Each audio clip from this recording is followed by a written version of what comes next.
una materia que se aprueba sin ningún inconveniente. Va, digo, si se ponen las pilas.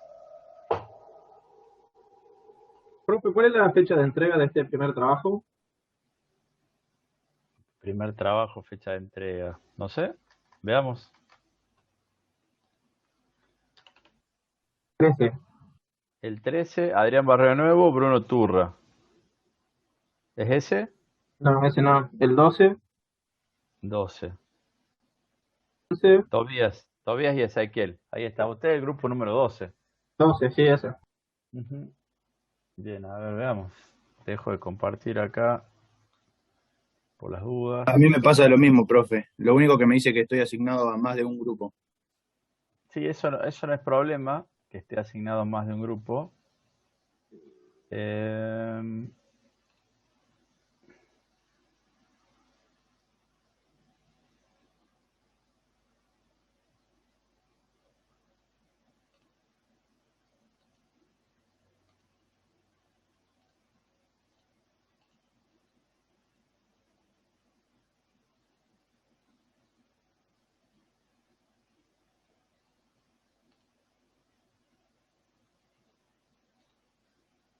sí, no parece. Está.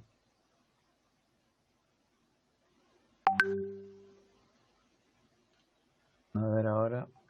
Todos tenemos un grupo de trabajo y un grupo que es la comisión. O sea, por ejemplo, yo soy 5R2, grupo no sé cuánto. Entonces, Sí. como teníamos dos grupos, no podíamos. Algo así nos explicó. Ajá. Bueno, vamos a hacer una cosa. ¿Están todos agrupados?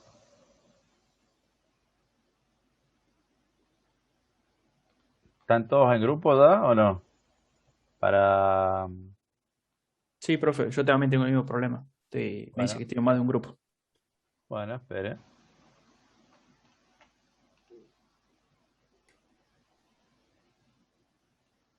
Vamos a revisar a grupos. Y este.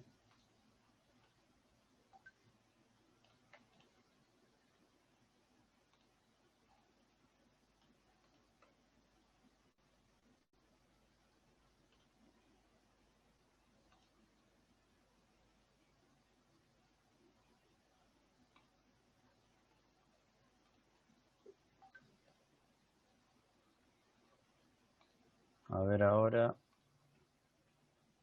Ahí estoy editando los grupos.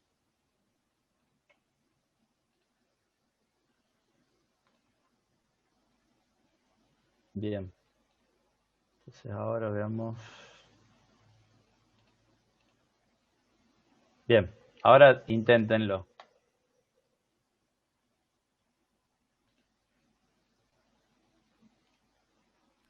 Ahora sí deja. Sí, ahora está, profe. Sí, se puede.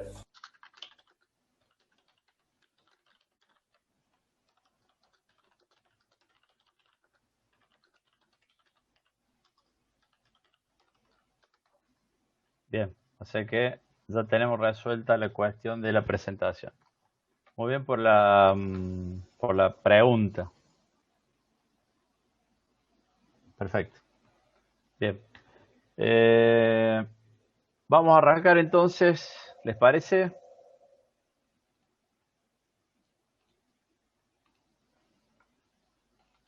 Bueno, acá en vez de pasarles la filmina en modo filmina, a ver, ¿ven acá la presentación o se ve el PowerPoint, la base? Se ve todo el PowerPoint, el Ah, bien, programa. bueno, lo dejamos ahí. Tengo dos monitores y se me rompió y se corrió la imagen y sale partido. Bueno, la idea de la clase de hoy es que hablemos de confiabilidad. O sea, vamos a ver los aspectos que ustedes necesitan para llevar adelante el práctico. ¿Cuál es la idea de hacer un análisis de confiabilidad? Bueno, básicamente lo que se busca es, usando estadística, saber cómo va a trabajar un dispositivo y en qué momento puede fallar. vamos a evaluar el comportamiento de cada una de las partes, o sea, de cada componente en particular, y luego esos componentes transformados en un sistema. Y entonces vamos a ver cuáles son las condiciones ambientales y el campo de aplicación. Vamos a ver lo que se denomina estrés al que vamos a someter a los componentes y vamos a ver qué pasa cuando nosotros a esos componentes le ponemos temperatura, tensión, vibraciones, etc. La idea es, con ese análisis de confiabilidad, saber cuál puede ser la vida útil de un producto. Podemos determinar, fíjense lo que dice acá, los eslabones débiles del sistema. Nosotros cuando hacemos el análisis elemento por el elemento y luego vemos qué es lo que hace ese elemento cuando falla en el sistema en general, podemos saber qué componente es débil en el sistema y lo que podemos hacer es cambiar la tecnología, la marca. Podemos cambiar las condiciones de operación. No es lo mismo un transistor que tiene tensión máxima 25 voltios y trabaja a 24 a un transistor que trabaja a 24 pero tiene una tensión máxima de 50. Y la idea de hacer ese análisis de confiabilidad es que el usuario tenga la percepción de que el equipo que está adquiriendo es el mejor. Ustedes cuando compran o eligen comprar una computadora portátil, ¿qué define la elección? Acá responden ustedes. Precio, marca, cualidades. Sí, pero Precio, primero saber para qué la vas a usar. bien. ¿Cuáles son tus...? Campo de uso, ¿qué tipo de procesador, cuánta memoria, tipo de pantalla? ¿Cuál es la etapa que sigue?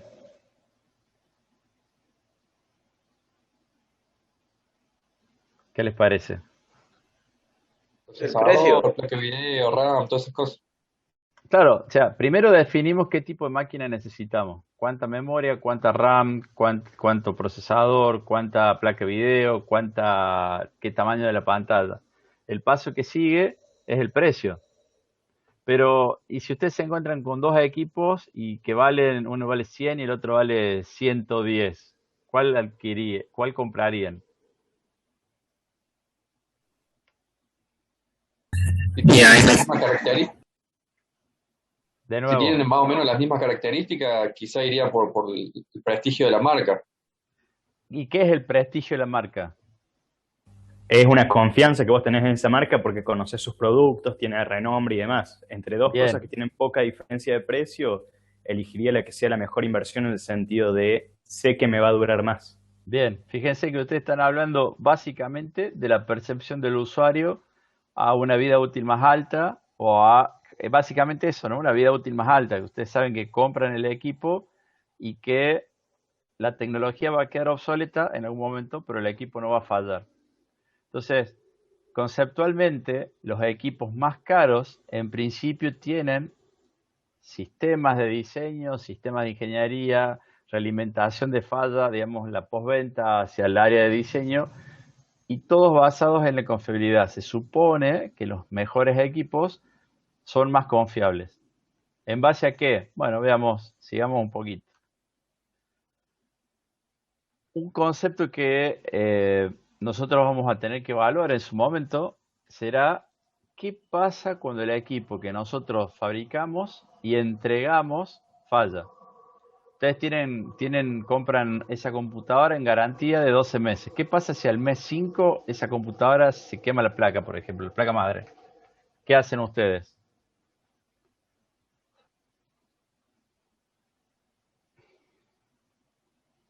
Y el Se reclamo reduce la automáticamente. garantía. Digamos, van a ir a un service y van a decir, quiero que me devuelvan la placa. ¿Y el service qué hace? Mandará la placa, no sé, a Buenos Aires, y en Buenos Aires evaluarán, o en Córdoba evaluarán. Y si ese equipo no tiene reparación, la firma que les vendió el equipo les tiene que dar un equipo nuevo. Bueno, y si no fuese un equipo nuevo, ustedes tienen la logística de mandar partes, la logística de recibir ese equipo y almacenarlo, pagarle a un técnico que hace que hace a las veces de service oficial. Eso sería la logística aplicada a las reparaciones. Y Obviamente que esto es, hablamos de productos de consumo masivo, por dar un ejemplo, pero si hablamos de productos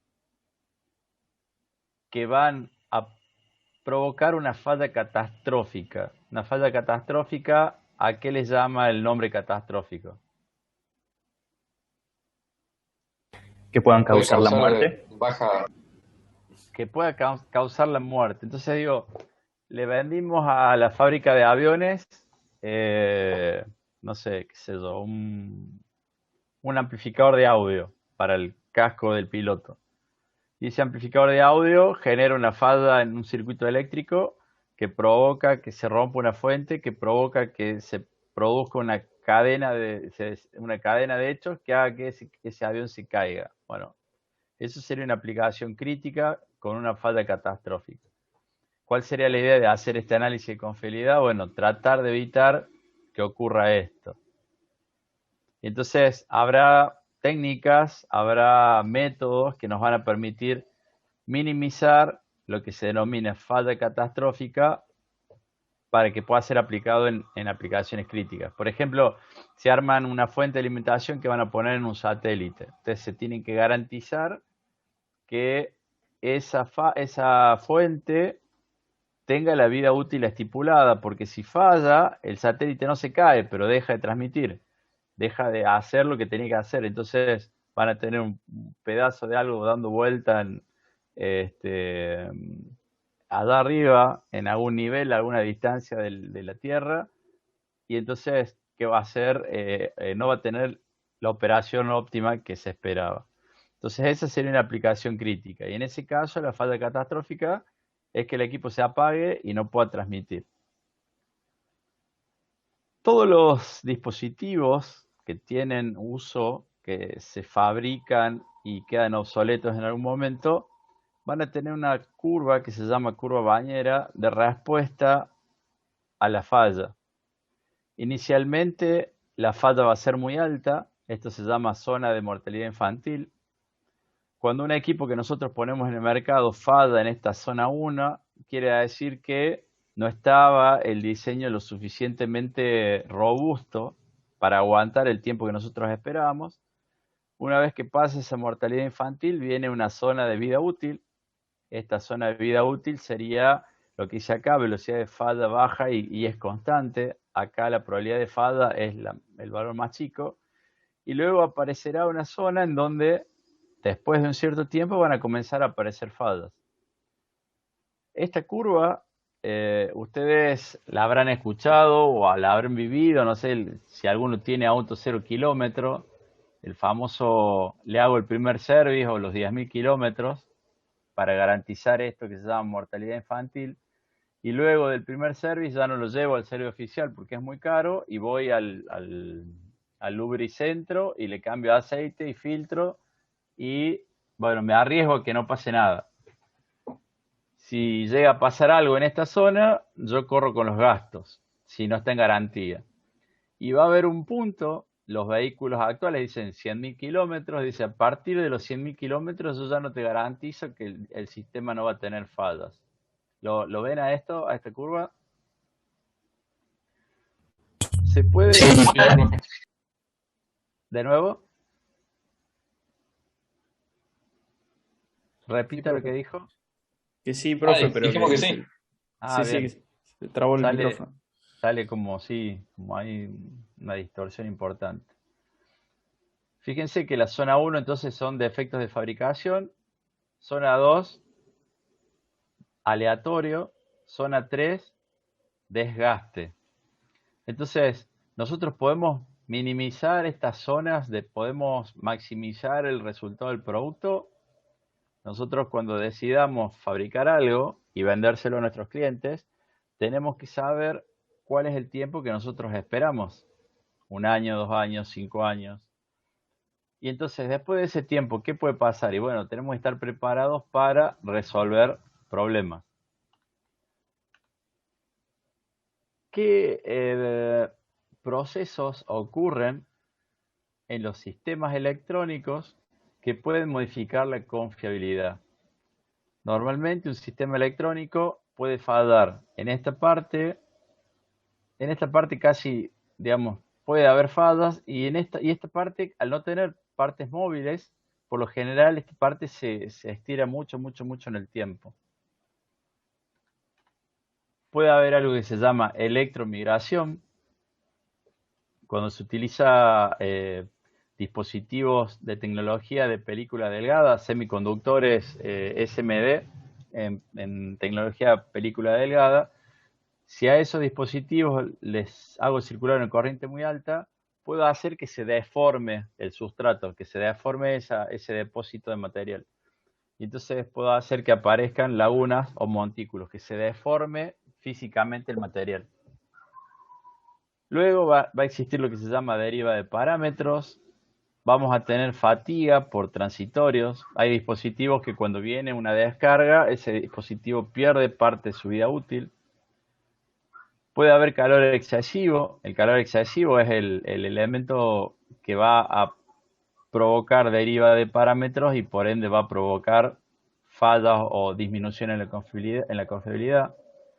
Bueno, la interferencia electromagnética iría más o menos de la mano con estos fenómenos transitorios y de efectos mecánicos.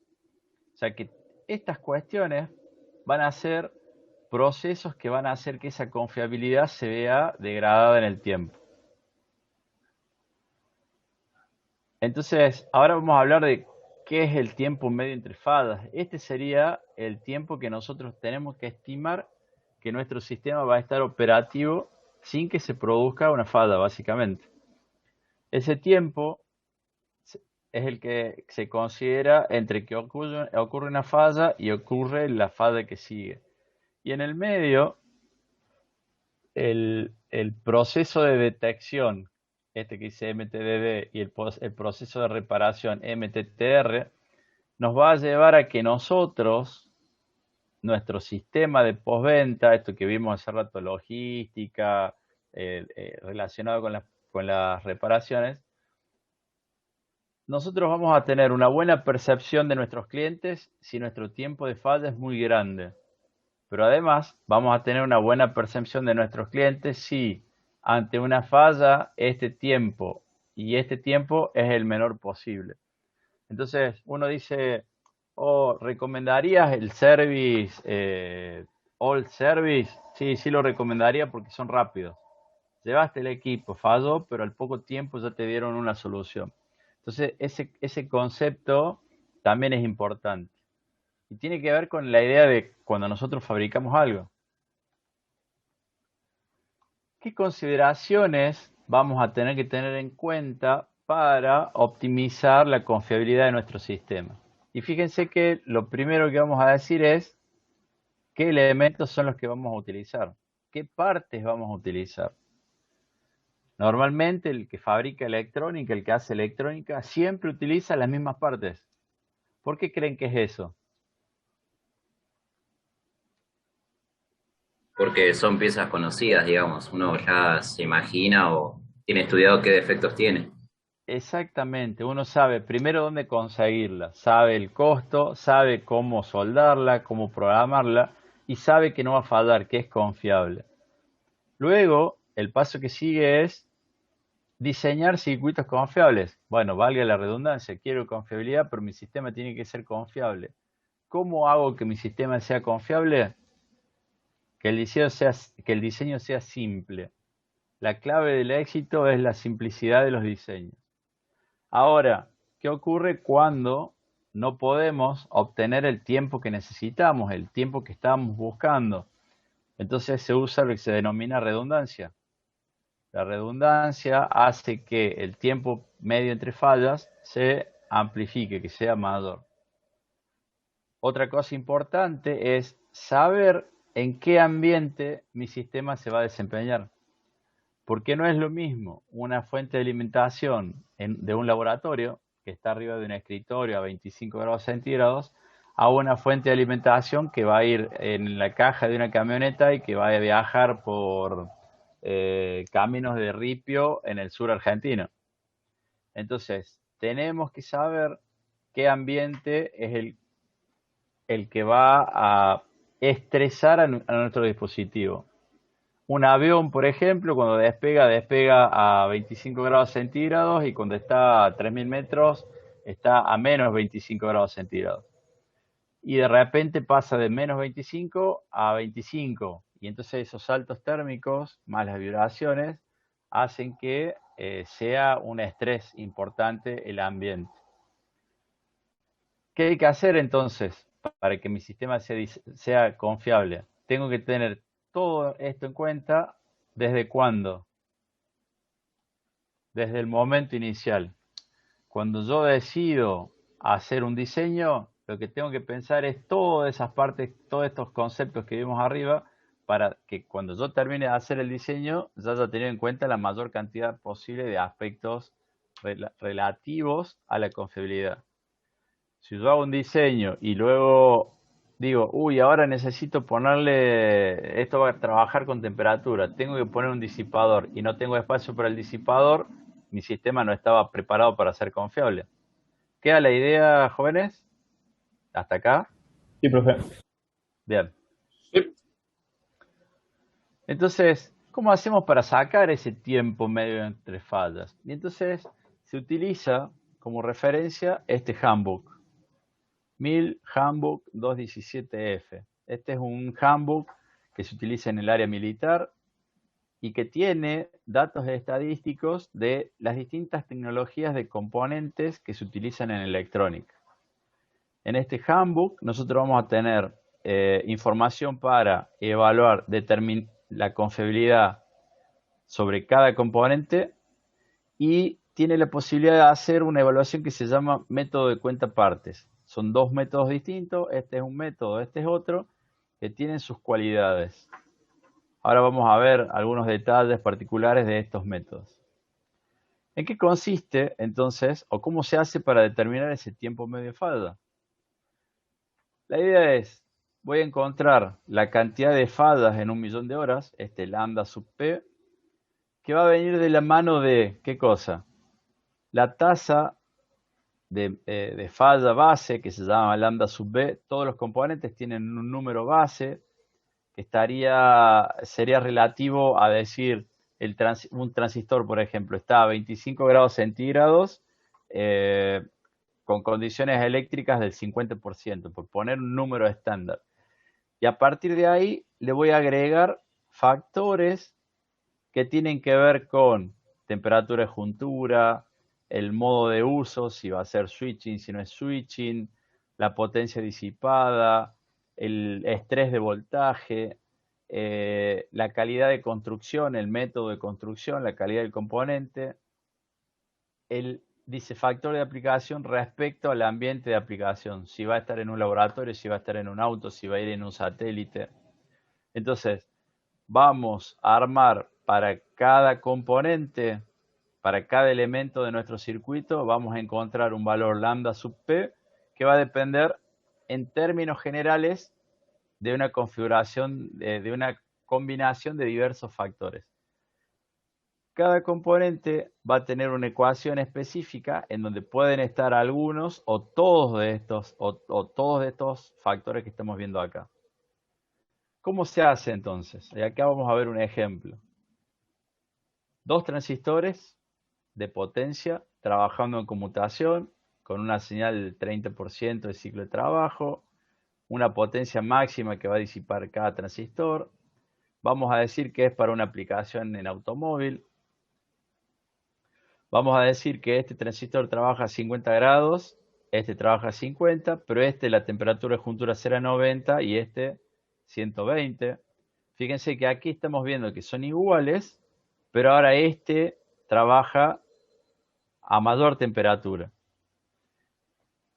La VCO de este transistor es 200 y la VCO que vamos a utilizar máxima es de 100, y en este caso es 150 la VCO máxima y la VCO aplicada es 100.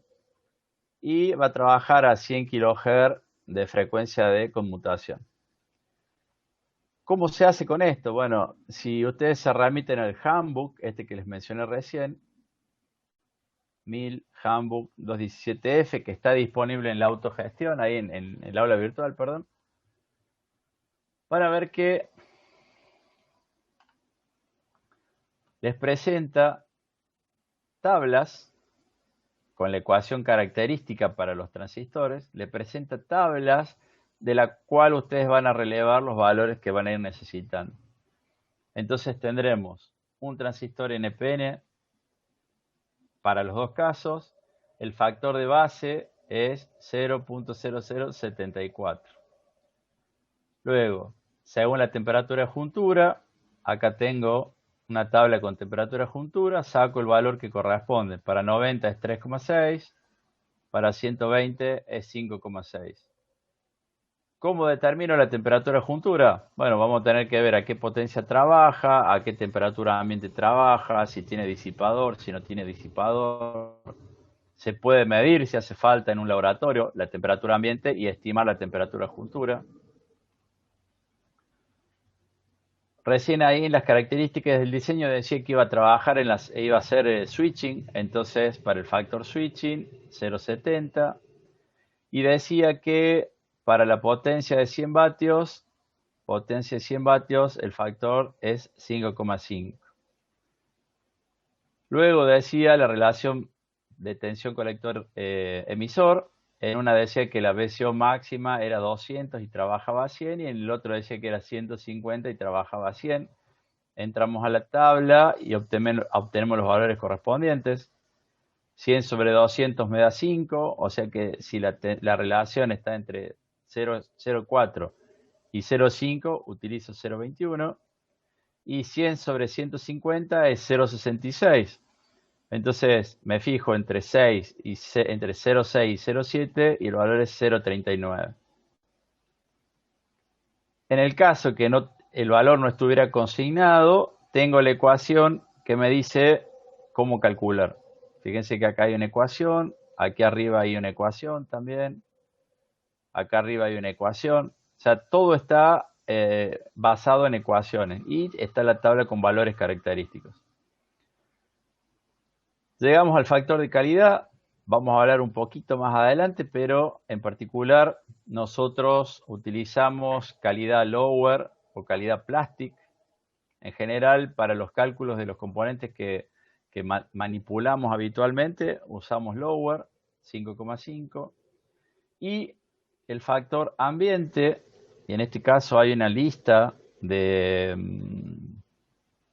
posibles ambientes de aplicación, en donde tengo ground, air, esto no me acuerdo qué era, y estos son misiles, satélites, cohete. Fíjense que si yo estoy en un cohete, el factor por el cual tengo que multiplicar es por 320. Pero si yo estoy en un laboratorio, GB, en un laboratorio con aire acondicionado, fíjense que es 1. Quiere decir que no influye si está a condiciones óptimas. El GM era móvil, o sea, un automóvil, por ejemplo. El GF era un laboratorio móvil, el GB era un laboratorio fijo. Entonces, en el caso que dijimos recién un auto, tengo 9. Si vemos la ecuación característica, es multiplicar cada uno de los factores y eso me va a dar un valor. El lambda P para un caso, el lambda para el otro caso. Y la cantidad de horas en las cuales es posible que se produzca una falla es igual a la inversa de este lambda sub P. 1 sobre esto por 10 a la 6. Entonces, el transistor que está menos estresado va a pasar 9 millones de horas antes de fallar, y el que estaba más estresado va a pasar 3 millones de horas antes de fallar. Esto es por estadística. ¿Puede fallar antes? Por supuesto. ¿Puede fallar después? Por supuesto. Estamos hablando de estadística. ¿Alguna pregunta hasta acá?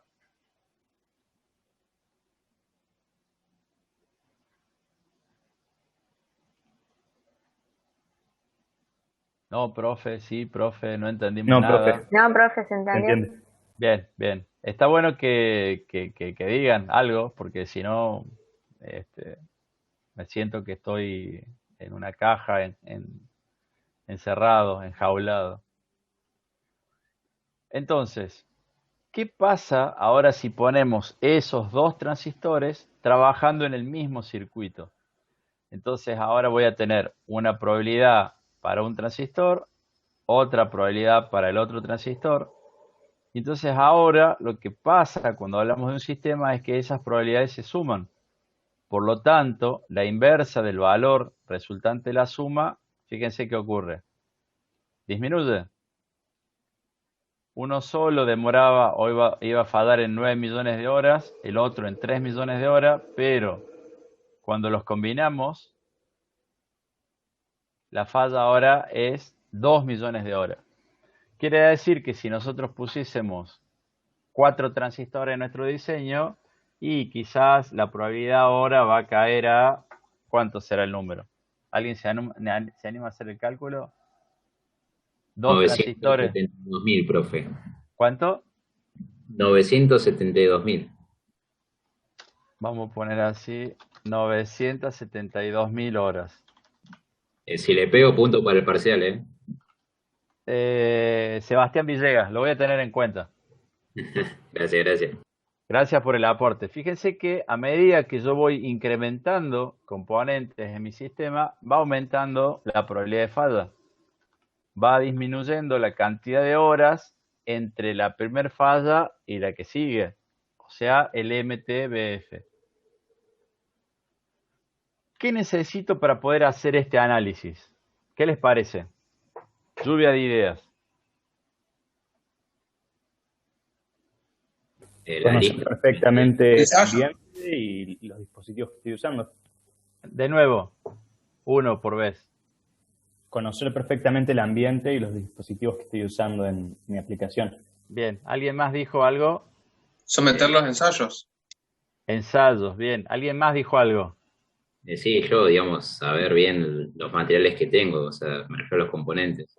O sea que yo ya tengo que haber hecho mi diseño. Yo ya tengo que tener casi el diseño completo. Tengo que saber cuál va a ser la tensión. Tengo que saber cuál es la potencia que va a disipar. Tengo que saber el tipo de componente que voy a disponer. Tengo que saber temperatura y juntura. ¿Qué dato es este? Temperatura y juntura. O sea, quiere decir que este análisis es un análisis bien detallado. Entonces, ¿cómo hacemos si no tenemos esa información? Porque estamos haciendo un diseño, estamos arrancando. Bueno, entonces para eso aparece lo que se llama método de cuenta partes. En este método lo que vamos a hacer es analizar el ámbito de aplicación, es decir, si está móvil, si está fijo, si va en un satélite o en un cohete, y la calidad de los componentes. Solamente. ¿Y qué vamos a tener en cuenta para poder conocer eso? Vamos a necesitar la tasa de falla genérica. Este es un dato que nosotros podemos saber porque decimos, vamos a tener dos transistores de potencia. Bueno, la falla genérica para dos transistores de potencia es tanto. ¿Sabemos qué tipo de transistores usamos? Lower o esas categorías que estaban ahí que eran un poco más específicas. Sabemos que son dos transistores y supóngase que había dos diodos, entonces sabemos que hay dos transistores y dos diodos. Fíjense que es la sumatoria de todos los elementos del 1 al n, o sea, la cantidad de partes genéricas, y los n sub i es la cantidad de partes genéricas por la probabilidad de falla genérica y la calidad. Si nos remitimos al handbook que les estaba diciendo, vamos a tener acá una tabla que me va a permitir encontrar, por ejemplo, transistor de potencia trabajando. Fíjense que dice acá, transistor de potencia, ya sabemos que era transistor de potencia, trabajando a menos de 200 MHz. En GM, o sea, en este dispositivo móvil, la tasa de falla es 0.69. Y como sabemos que el factor de calidad es 5,5 porque son los componentes que compramos habitualmente, vamos a nuestra ecuación y calculamos el tiempo medio de falla considerando un transistor. Fíjense que puse solo dos valores y la cantidad de 1, 2 millones. ¿Cuál era el tiempo de falla de los transistores en forma así muy precisa? Vamos para arriba. 9 millones y 3.200.000. Fíjense el número que me dio considerando el modo de uso y la calidad. 2.600.000. Quiere decir que el método cuenta partes es un método más sencillo, pero es más pesimista. ¿Qué ocurre cuando nosotros hagamos el MTBF del modelo completo? Vamos a tener un número más preciso, un número que nos va a optimizar nuestro diseño, va a ser mucho más amplia su vida útil. Entonces, si nosotros por cuenta parte conseguimos el número que estábamos esperando, ¿qué ocurre? ¿Qué podemos decir de nuestro sistema? Es muy confiable. Que va a ser muy confiable. Entonces, fíjense que teniendo esta tabla, fíjense que acá dice diodos, dice diodos PIN, tiristores, varistores, transistores, FET, unijuntura, transistores para RF. Ya tenemos, y esto y sigue, ¿no? La lista es como un resumen, los distintos modos de operación me permiten a mí estimar un valor de falla que me dice el sistema puede fallar hasta ahí, puede estar en esos valores.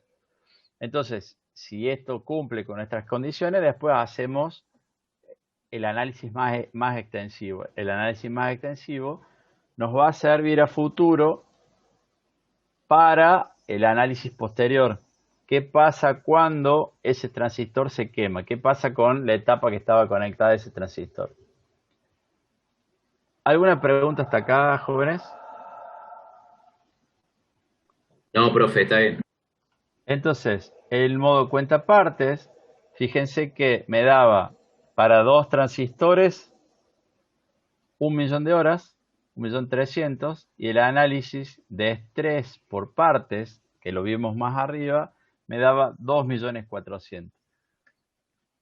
Esto es tentativo, puede que cuando ustedes tengan que hacer el análisis para el práctico, los números sean distintos. Pero básicamente nosotros podemos aproximar nuestro diseño, porque siempre tenemos en mente más o menos que queremos poner un 555 que lleva 4 resistencias, 2 capacitores, un transistor y un relé. Ya tenemos el esquema general. ¿Qué valores van a tener los componentes? Bueno, eso es la etapa que sigue. ¿Podemos saber si nuestro sistema va a durar el tiempo que estamos esperando que dure? Bien, hacemos cuenta aparte.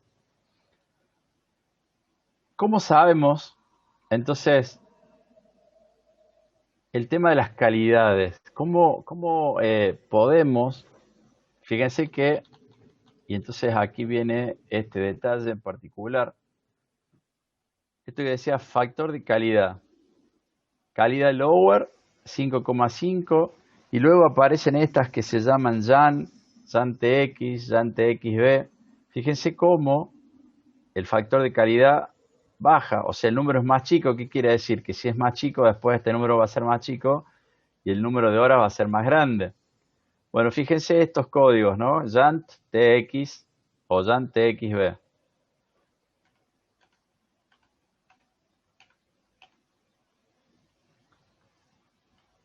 Aquí tenemos el mismo componente con 2 calidades distintas.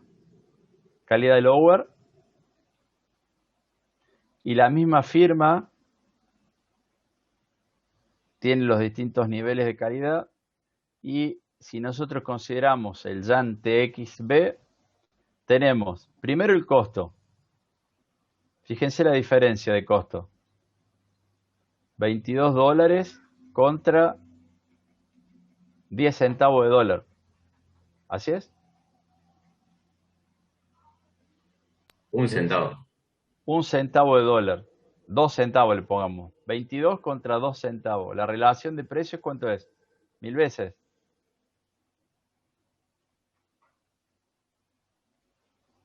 ¿Da así? Más o menos. $22. Sí, 1000 veces. Sí, profe, 1375 veces. Bueno, fíjense la probabilidad de falla.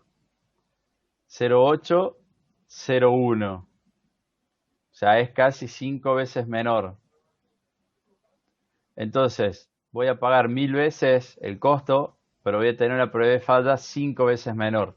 Si yo tengo que tirar un satélite, o poner un avión, o poner un cohete, ¿qué debo poner? Este componente.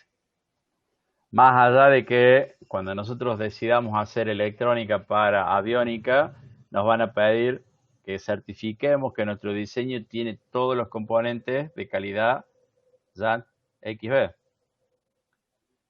Queda el concepto dando vuelta, qué es una calidad y a dónde vamos cuando hablamos de distintos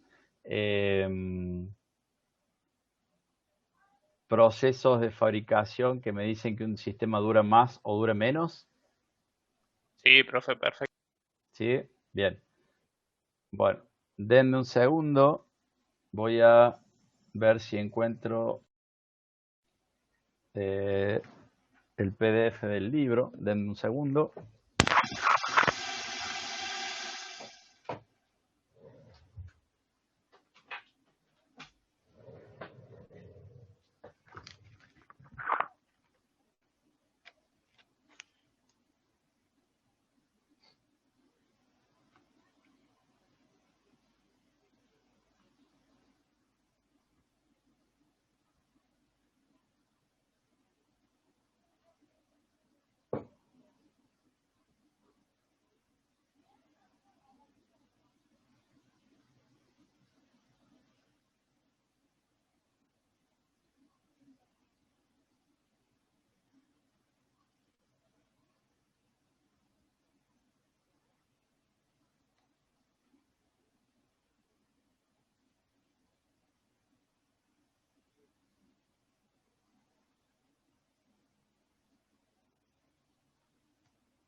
Si ustedes, a ver, sí, está.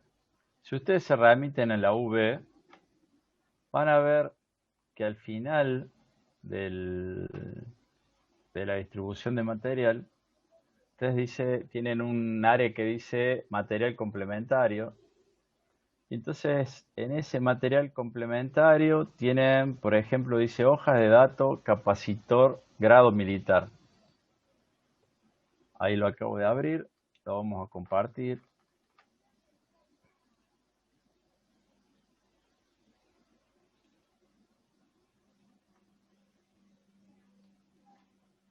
Fíjense cómo, en este caso particular, dice es un capacitor de grado militar, tiene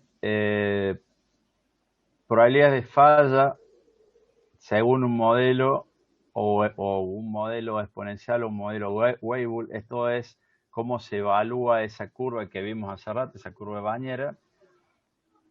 Pero si nosotros venimos al código, decimos quiero un capacitor de X voltaje con X terminación, con X tolerancia y X failure rate, fíjense que voy desde 1 hasta 0,01. O sea que puedo comprar un capacitor con un grado o un capacitor con un grado mayor. Fíjense que esto es modelo Weibull y a ver, el 2. Fíjense que dice T son capacitores recomendados para aplicaciones para el espacio. Quiere decir que ya me está dando una idea de cuál sería la terminación, cuál sería la tecnología que yo necesitaría elegir para un componente específico. Fíjense en este caso, capacitores entre 0,1 microfaradio y 100 microfaradios para corriente continua, de 4 a 50 voltios. Bueno, así como este componente, vamos a ver, esa es información que ustedes tienen disponible en la UV. Como ese componente A ver esta.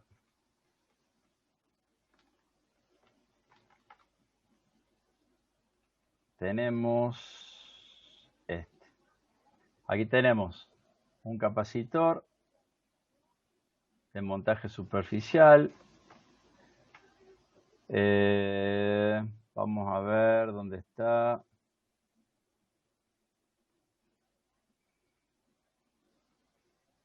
Fíjense, de grado militar para aeroespacial.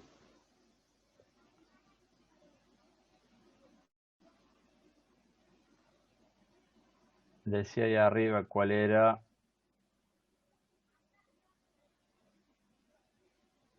Fíjense. Falla 1% en 1000 horas, 0,1, 0,01. O sea que si nosotros necesitamos aplicar con nuestro sistema para un equipo militar, evidentemente que vamos a tener que comprar el M55234-2E06B1C 00 B corta TS B corta. Digamos, tendrá que tener todas esas letras el número con el cual nosotros compramos ese componente. Queda el concepto, queda dando vuelta la idea de confiabilidad vista desde el producto, que luego va a ser matizado en un circuito y ese circuito me va a dar una vida útil estimada.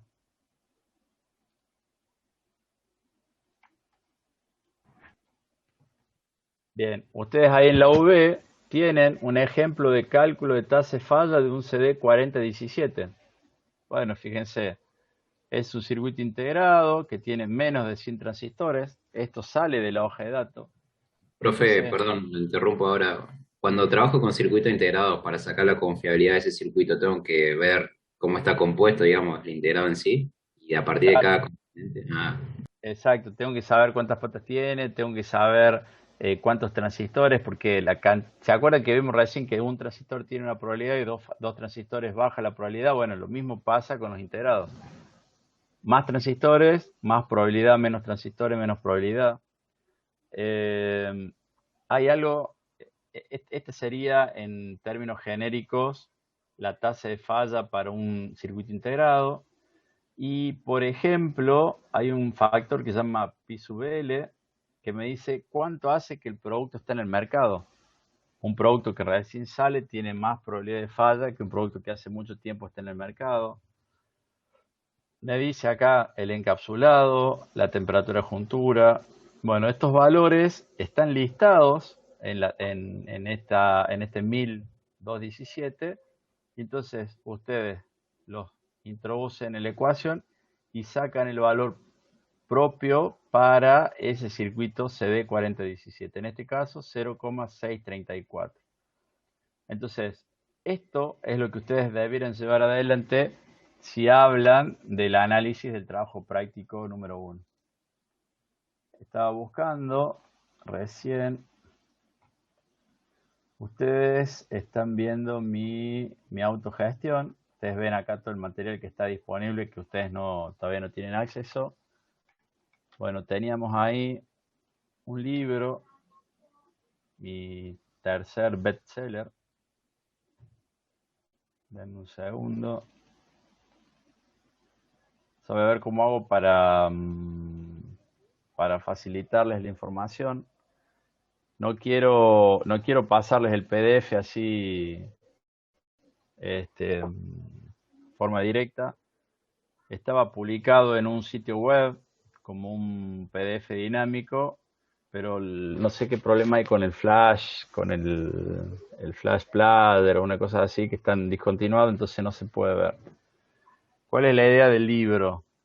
Bueno, esto surgió a raíz de la materia, digamos, esto que ustedes tienen que hacer. Y entonces, en el libro se plantean los conceptos que hemos visto recién en la filmina, tomando como base estos documentos que están en inglés y llevándolos a la idea de lo que nosotros necesitamos o extrayendo las partes que a mí me parecen más importantes.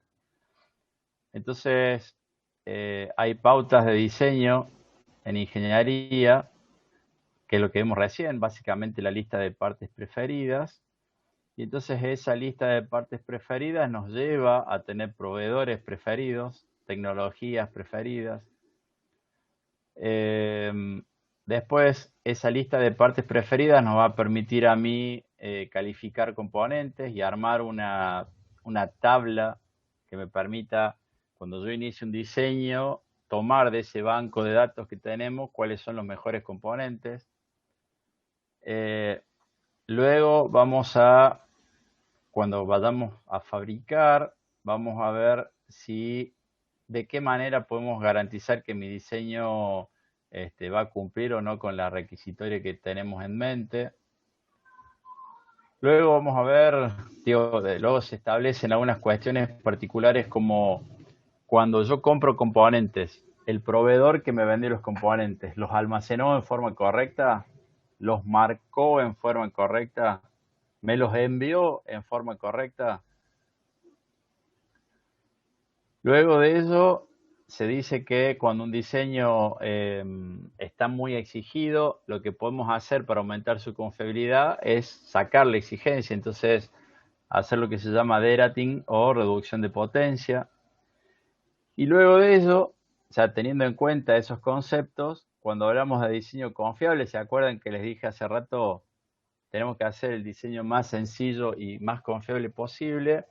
Bueno, ¿cómo hacemos para proteger a nuestros dispositivos? Básicamente presenta circuitos que me permiten proteger entradas, proteger salidas, proteger fuentes de alimentación.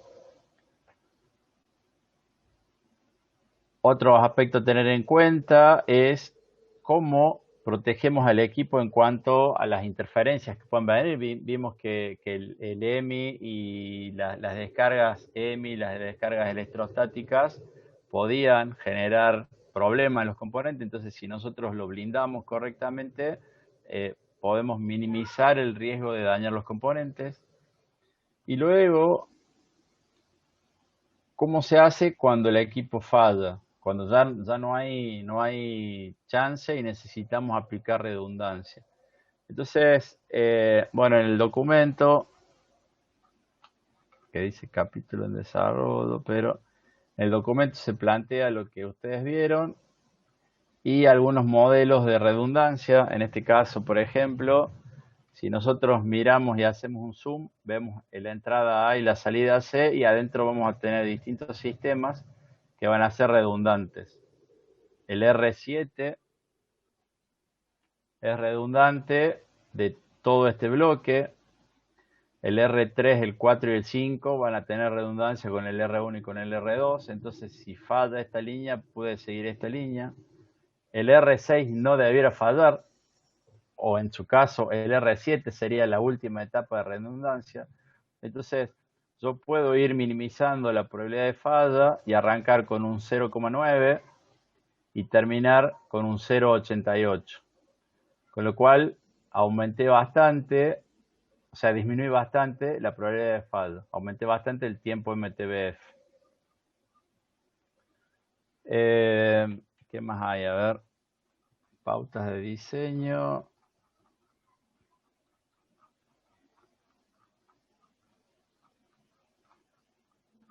Tengo una versión no definitiva, porque estoy viendo.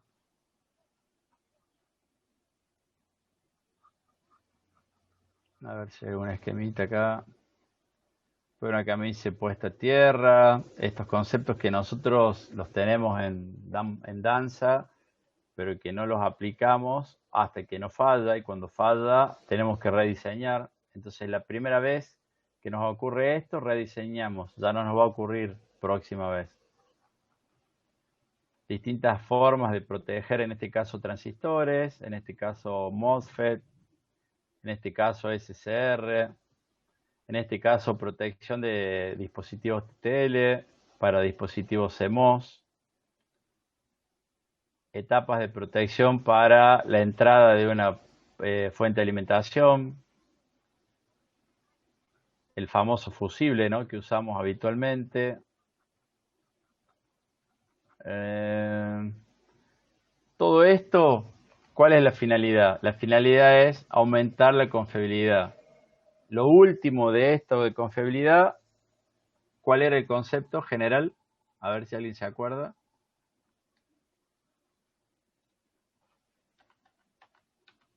¿Por qué hacemos esto? Y para poder tener un cálculo estadístico de cuánto tiempo nos va a durar sin fallas, o cuánto tiempo va a tirar, por así decirlo. Ajá, pero ¿y por qué queremos hacer eso? Porque nosotros necesitamos qué cosa, que nos vieran cómo. Y darle seguridad al consumidor. Que nuestro comprador diga este producto es confiable. Digamos, para reducir la logística, o sea, dicho en criollo, que salga el service más rápido y evitar fallas catastróficas. Sí, en principio nosotros lo que tratamos de hacer es evitar que vaya el service. Nosotros cuando calculamos ese MTBF, ¿qué decimos? Sabemos que el equipo con seguridad, porque hicimos el análisis, no va a fallar a lo largo de un año. A partir de los 32 días después del primer año puede fallar, y si falla, ya el dueño del producto tiene que pagar por el servicio. Ahora, si falla antes, o sea, falla en el periodo de garantía, la empresa es la que tiene que pagar el service. Entonces, lo que nosotros evitamos es tener que pagar el service. Eso implica tener un servicio técnico, pagar por cápita, pagar por bloque, pagar por hora. Yo me compré mi auto y entraba agua.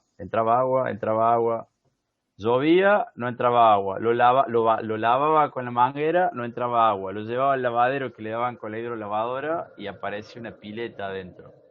Lo llevé 5 veces al service.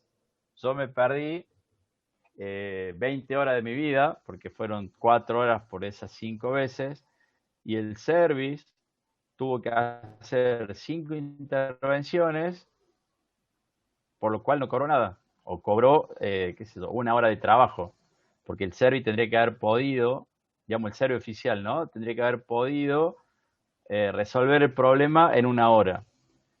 ¿Quién define eso? Bueno, la matriz dice, bueno, usted service, si le viene esta falla que entra agua, nosotros le vamos a pagar para que usted resuelva ese problema por 1 hora de trabajo. Y al service oficial le llevó 20 horas.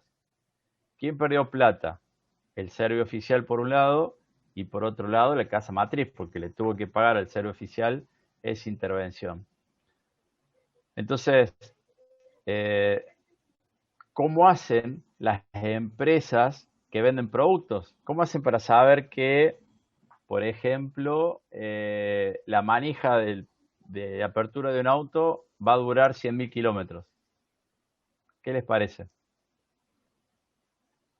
¿Por qué hacen este cálculo?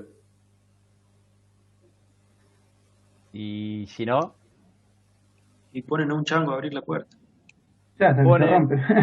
ponen una máquina que hace eso, abrir la puerta, una máquina con un pistón y un equipo electrónico que hace que se prenda y se apague 1.000.000 de veces. Saben que una puerta en 100.000 kilómetros se va a abrir 158.200 veces estadísticamente. Entonces, me garantizan que esa palanquita va a durar más que ese tiempo. Tenemos acá bueno, hay una fábrica del medio en la cual a mí me sorprendía ir y ver una pizarra con unos números. 132.000 a los 3 días, 358.000 a los 7 días, 1.128.000. ¿Y qué era? Había una máquina, un motor que estaba activando con un circuito electrónico una válvula y esa válvula entraba y salía, prendía y apagaba, prendía y apagaba. Al cabo de una semana se conseguía el 1.000.000 de veces. Si falla antes del 1.000.000 de veces, ¿qué hay que hacer? Mandar a ingeniería para que ingeniería haga los cálculos, los ajustes, el reemplazo, para luego volver a poner en esa máquina y pasar ese 1.000.000 de veces. Cuando esa pieza se aprueba, se agarra un lote, se lo pone en la misma máquina, se le vuelve a pasar esa operación y ahí se garantiza que ese dispositivo tiene una vida estimada de 1.000.000 de veces. Si a la 1.000.001 se rompe, ya está, el fabricante garantizó 1.000.000 de veces. Y se hace así. Se pone un dispositivo que actúa sobre el otro y se controla qué ocurre. Por ejemplo, cuando ustedes compran una lámpara de bajo consumo y les dice 1000 horas, ¿cómo creen que sabe que dura 1000 horas o que debería durar 1000 horas? Porque le aprendieron 1000 horas. El INTI en Buenos Aires, cuando viene el garbarino, por decir un nombre, y compra un contenedor de lámparas, ¿qué hace antes de darle el visto bueno al INTI?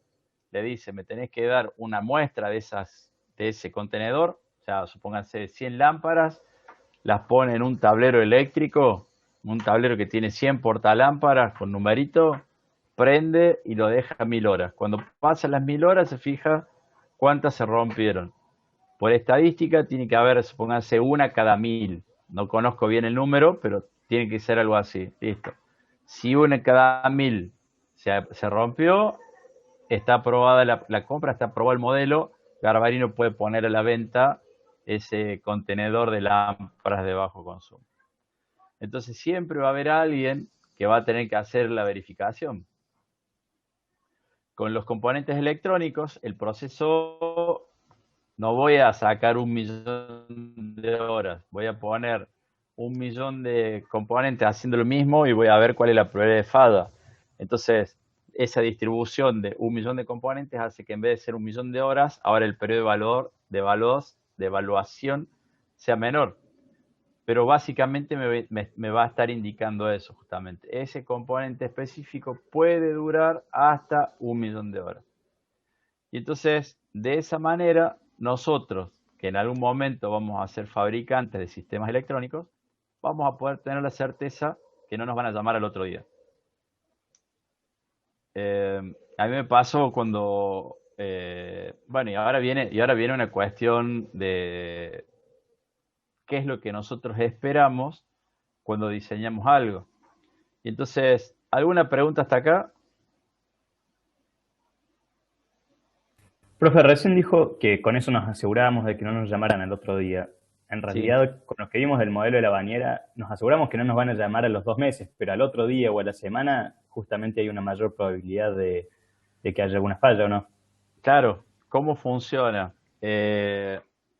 Cuando ustedes, y esto acá voy a dejar de grabar por las dudas, ¿no? Por las cosas que pueda llegar a decir. Ustedes compran un Renault, yo compré un Renault Duster Oroch, que hacía, no sé, 3 meses lo habían lanzado en mercado. Yo iba en mi Duster Oroch así por la calle y la gente miraba y decía, oh, qué bueno que está, a ver qué cubiertas tiene, a ver si tiene aire, a ver si tiene... Era nuevo el vehículo. ¿Qué ocurrió con ese vehículo que era nuevo? ¿Cuántas veces fue el service oficial? Y el usuario encuentra fallas que no se veían. Bueno, ¿cuántas veces creen que fui al service? Y ya dijo 4 o 5. Sí, por la inundación dijo que varias. Por la inundación fui 5 veces, pero después fui por una rótula, fui por un cablecito que estaba cambiado de lugar y entonces llegó un aviso, algo que se llama recal. Las empresas hacen esto, recal, y dicen, sacan en los diarios, aviso así, cuadros grandes, dice recal, Duster Oroch, modelo 2016, desde motor tanto hasta motor tanto, tienen que ir al service. Y entonces yo fui con mi vehículo al service y el service que hizo, abrió el capó y dijo, tengo que revisar esta manguerita. Y la manguerita tenía una forma y esa forma hacía que tenía como un rulito más grande que chocaba no sé en dónde y existía la probabilidad que por el desgaste se rompiera. Entonces, ¿qué tuvo que hacer el service? Sacó la manguerita y puso la manguerita que iba. ¿De dónde sale esa información? Y los mismos usuarios. a todo lo que le pasó lo mismo que a usted, digamos. Hubo 3 o 4 que se rompió la manguerita, que llegaron al service, el service se encontró con la falla, la reporta a ingeniería de la casa matriz, ingeniería estudia el problema y dice, sí, tenemos una falla de diseño o una falla de ruteo, a todos cambien esa parte. Entonces, esa primer parte de la curva las primeras etapas de un diseño, normalmente la probabilidad de falla es muy alta. Luego, las empresas, por el sistema de postventa, es decir, recibe una falla, la reporta ingeniería, entra al diseño y ajusta, hace que esa probabilidad vaya disminuyendo. Entonces, cuando nosotros sacamos un producto nuevo al mercado, la probabilidad de falla inicial es altísima. ¿Qué se supone que debiéramos hacer cuando sacamos nuestro segundo producto al mercado? Para evitar que esa tasa de falla inicial sea muy alta. Tener en cuenta lo ¿Qué que les parece? pasó con el primer modelo. Tener en cuenta lo que pasó con el primer modelo, o utilizar la misma plataforma y cambiar software, aumentar prestaciones. Entonces, normalmente ustedes vieron que está el Renault Sandero, después está el Sandero fase 2, después el Sandero fase 3, el Sandero fase 4. ¿Qué diferencia hay entre el 1 y el 2? Es un El, restyling. el 2 suele tener todas las mejoras que se le hicieron al uno para corregir sus errores, más prestaciones adicionales por diseño o lo que consecuencialmente sea. Inicialmente le cambian la estética, porque si no, no lo pueden vender, y después ajustan esto, ¿no? Las fallas. Y si, qué sé yo, tienen el sensor de, por decir, de oxígeno, la sonda lambda, y tienen el proveedor A y la sonda lambda esa dura 10.000 kilómetros y falla, y tienen un proveedor B que estaba viendo ahí si certificaba o no, ¿qué hacen las empresas? Cambian el proveedor B y descartan el A. Y si el proveedor B les facilita la vida, listo, pasa a ser parte de una parte preferida. Entonces hay como una gran cadena que nosotros debiéramos completar cuando diseñamos algo. Ustedes habrán vivido la experiencia con los componentes electrónicos. ¿Alguna vez compraron componentes electrónicos en Electrónica Argentina? Sí, ¿Y alguna vez compraron el mismo componente en Electrocomponentes, por ejemplo, al frente? sí, más de una vez. ¿Por qué fue eso? Uno, rapidez. Y segundo, calidad. Aunque no parezca, muchos de los componentes de electrónica argentina vienen de containers chinos que tienen mucha cantidad de fallas. Ujú. ¿Y cómo sabe eso? ¿Por qué habla mal de los componentes Prueba. electrónicos de Electrónica Argentina? Prueba y error. Por haber comprado mala vez. Prueba y error. Porque Fíjense, renegamos. claro, fíjense que ustedes tienen ahora una lista de partes preferidas. Saben que no debieran ir a comprar Electrónica Argentina porque ya probaron que los componentes que compraron ahí no eran de calidad. A nosotros nos pasó con Cañolo, digo nosotros, en realidad le pasó a Cañolo, pero como trabajamos juntos, yo voy a decir que nos pasó a nosotros. La fuente de alimentación esa que ustedes arman en tercer año tiene un LM317 la salida que dice que es de 3 amperes. ¿Y ustedes están seguros que es de 3 amperes? No, hay que probarlo. Ustedes confiaron en que Cañolo les facilitó, digamos, que él hizo la selección del componente que justamente es para 3 amperes. Bueno, resulta que antes de que Cañolo decida dónde comprar ese componente, hizo pruebas de laboratorio y sacó un componente de Electrónica Argentina, sacó el mismo de Electrocomponentes y sacó el mismo de Celsius y les hizo una evaluación de rendimiento y el único que llegaba a los 3 amperes era el de Celsius. ¿Qué es lo que cambiaba? El fabricante. Uno era marca X, el otro era marca Texas, el otro era marca ST. El ST llegaba a 3 amperes y los otros no llegaban a los 3 amperes. Entonces, ¿ustedes qué hacen o qué van a hacer cuando tengan que fabricar? Van a identificar qué componente tienen que comprar de tal proveedor y esa va a ser su parte preferida. ¿Cómo llegan a eso? Bueno, o dicen que venden una fuente que es de 3 amperes y después su cliente le dice, che, yo lo busqué para 3 amperes y no funcionó, o ustedes hacen las pruebas de laboratorio para saber que efectivamente entrega 3 amperes. Queda el concepto, cuál es el métier de la cuestión, por qué es importante hacer confiabilidad. Sí, profe. Sí. Perfecto. Bien. Bueno, ustedes ya tienen entonces encaminado el proceso del práctico, ya tienen una idea de qué es lo que tienen que hacer. Hoy vieron la teoría acerca de qué es lo que tienen que implementar en ese análisis. La clase que viene estaremos viendo la segunda parte del análisis, que sería el análisis de los modos de falla y el análisis de la criticidad de un equipo en base a esos modos de falla. Bueno, jóvenes, por hoy es suficiente. Me olvidé de traer agua, así que tengo la garganta pidiendo pista. Ustedes tienen la garganta chiche bombón, no hablaron casi nada. Les cuento, así como dato anecdótico, que acá el joven Luca me vio, sí, me faltó el café, sí, la verdad, el joven Luca me vio el otro día averiado. Don Lucas está completamente averiada mi rodilla, así que Profe, andaba rengo. sí, sí, y próximamente voy a andar más rengo todavía porque me van a tener que pasar el cuchillo. Así que bueno, un fernecito, profe, fin de largo. Dice, no, ¿sabe qué, Mariano? Ahora me tengo que tomar un café extra largo porque tengo clases enseguida. Probablemente después de clases sí le entre un fernecito, sin piedra. Merecido, merecido. Sí, Ahí le sí, pago sí. el café, profe.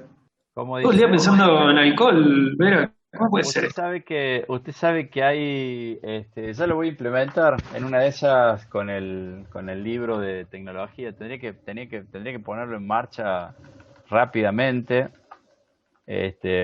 encontrar cuál era la versión correspondiente y subirlo y aceptar donaciones. Hace un tiempo veía un video de un profe, no sé si era el profe García, uno de estos youtubers de tecnología, y tenía así un botoncito que decía donación, un café.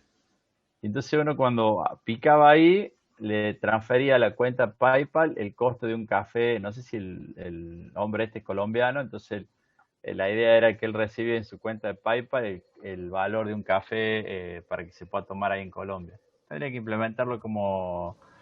Claro, está muy bueno. No Está la cobro por... Cafecito App, profe. ¿Cómo dice? Hay una que se llama Cafecito App. Una para eso, aplicación, justamente. Café APK, ¿sí? Sí, te creas una cuenta y entonces vos subís contenido y el que te quiera agradecer por el contenido te manda un café. Ah, mira. OnlyFans. Esa es Para otra. subir nota también. ¿Cómo dice? Para subir nota también sirve donar un café.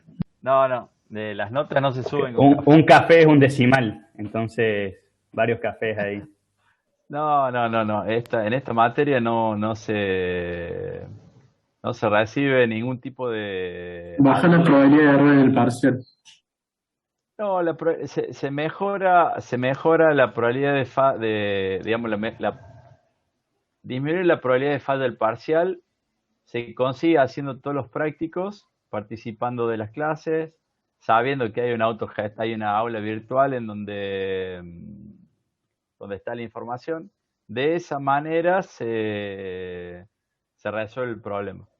No, digo, el libro, que no pudo ser impreso todavía por esta cuestión de la pandemia, bueno, en su momento tenía un costo, entonces ahí estaba la retribución, digamos, con el costo pagamos los gastos de haber hecho el libro, pero como no lo podemos imprimir, entonces, no sé, estoy leyendo mientras hablo, estoy leyendo acá el chat. Dice OnlyFans es otra aplicación interesante, 20% de comisión no es rentable, la verdad que no. Prefiero que nos juntemos en el centro y tomemos un café en un bar y pagan ustedes. Que sea de Starbucks. Tengo pendiente ir a Starbucks. La verdad que me gustan más los barcitos, pero no he ido nunca a Starbucks. Demasiado, no sé. Al fin se paga un asado, profe. ¿Cómo dice Sebastián? Gustavo Calfín se paga un asado. Eso me dijo a mí. Bien, interesante para tenerlo en cuenta. Vamos a hacer fuerza para que a fin de año la materia, para que exista la probabilidad de las reuniones presenciales, y entonces podamos llevar adelante el seminario, el Tecnea 2021, y podamos compartir un choripán, unas hamburguesas, un asado, y ahí todos pagarán, cada uno pagará su parte. Alguien dice que que cambie el auto, está difícil. Con cafecitos no creo que pueda cambiar el auto. Y después lo del influencer, no me parece mal la idea. Estoy pensando en ver de poner algo en Instagram, quizás más orientado a los chicos que están en secundario, que reniegan con las matrices, reniegan con las fracciones. Tengo sobrinos que están haciendo el secundario y que reniegan muchísimo con matemáticas y estoy pensando que en una de ellas pueda servir para darles una mano. ¿Alguna pregunta, jóvenes? Les recuerdo, ya que estamos, creo que había quedado pendiente, les tiré por Telegram, les recuerdo que hoy vence el plazo para anotarse para las becas de investigación. Nosotros en el Gintea tenemos 4 proyectos acreditados, o sea, quiere decir que son 4 proyectos los cuales ustedes pueden inscribir. Un proyecto es un sistema para administrar drogas activas, en particular levodopamina. Por acá la vi la señorita Gramajo, me parece Doris, que estuvo trabajando con nosotros en ese proyecto. Después hay otro proyecto en el cual yo trabajo y soy el director del proyecto y es procesamiento de imágenes para detectar el parásito de Chagas en muestras de sangre. Después tenemos un trabajo orientado a las energías alternativas, el diseño de un aerogenerador y la electrónica de control. Y después tenemos un trabajo orientado a las comunicaciones. En ese caso particular es evaluación de celdas de telefonía celular, diseño de un sistema basado en un sistema embebido que permita monitorear celdas de telefonía celular. Las becas de servicio implican una carga horaria de 2 días de 4 horas, una cosa así. Duran todo el año, les pagan 10 meses, me parece, 9, 10 meses. No me acuerdo cuáles eran los montos. Doris, ¿se acuerda de los montos que pagaban el año pasado, el anteaño? 1.500, dice Lucas. Lucas, ¿usted estuvo con una beca? No, pero estuve averiguando ahora y los de la beca me dijeron 1.500. Ah, bueno. No, dólares no hay chance, Ignacio. No, pesos. Sí. Dice 2.000, la de 12 horas semanales el año pasado, bueno, 2.000 pesos mensuales. En el caso del laburo que nosotros hacemos, en particular con Chagas, es un laburo interdisciplinario, o sea que vamos a un laboratorio, salimos de la UTN y nos metemos en laboratorios de la Nacional, donde trabajan con animalitos de laboratorio. Bueno, 1.500, sí, cada módulo, y hay becas de un módulo y becas de 2 módulos.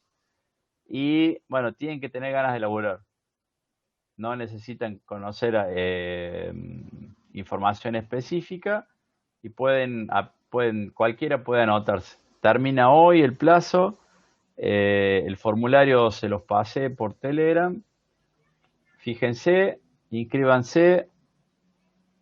Sí, ahí dice qué lindo que hayan actualizado. En general las becas son un aliciente, digamos, ustedes se encontrarían al final del año con, supónganse, 20.000 pesos. ¿Qué pueden hacer con esa plata? Y quizás comprar la mitad de un osciloscopio, 22.400 el año pasado. Usted tenía 2 módulos, me parece, Doris. No están atadas al dólar, Lucas, lamentablemente. Pero está bueno decía para... porque dijeron ahí el año pasado era más que El año pasado este era... año. Ah, sí. No. Sí, seguro que este año es un poco más en pesos, pero bueno, no es algo, digamos, porque es una realidad, no es un monto para volverse locos, no les va a servir para pagar el alquiler, pero sí les va a servir para, como les digo, qué sé yo, pagar la mitad de un osciloscopio o comprarse un par de zapatillas, la que querían, por decir algo. Así que bueno, recuerden, vence el plazo hoy, si no lo hicieron todavía, están a tiempo. Comprar un mini porno. profe. Sí, Yo me anoté a su proyecto. muy bien. ¿Cuándo sería la respuesta? Yo es para Mirá, hacer las TS. probablemente, bueno, pensemos que son dos cosas distintas, ¿no? Las becas de investigación es una cosa y la PPS Sí, es otra.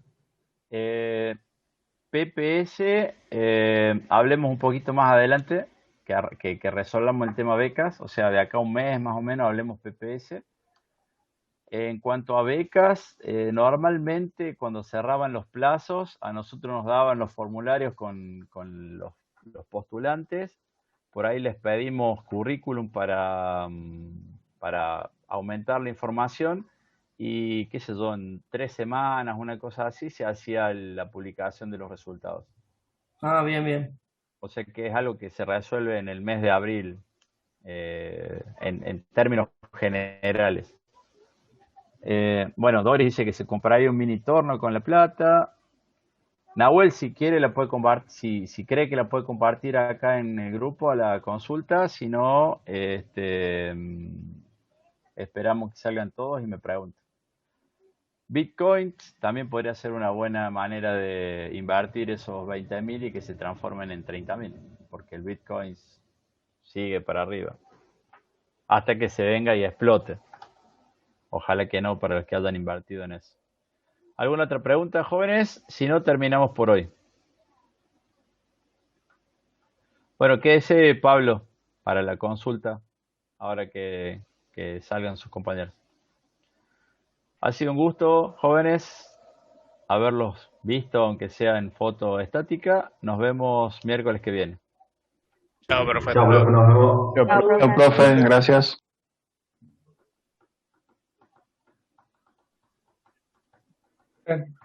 Chao, buenas noches. Chao, Julián.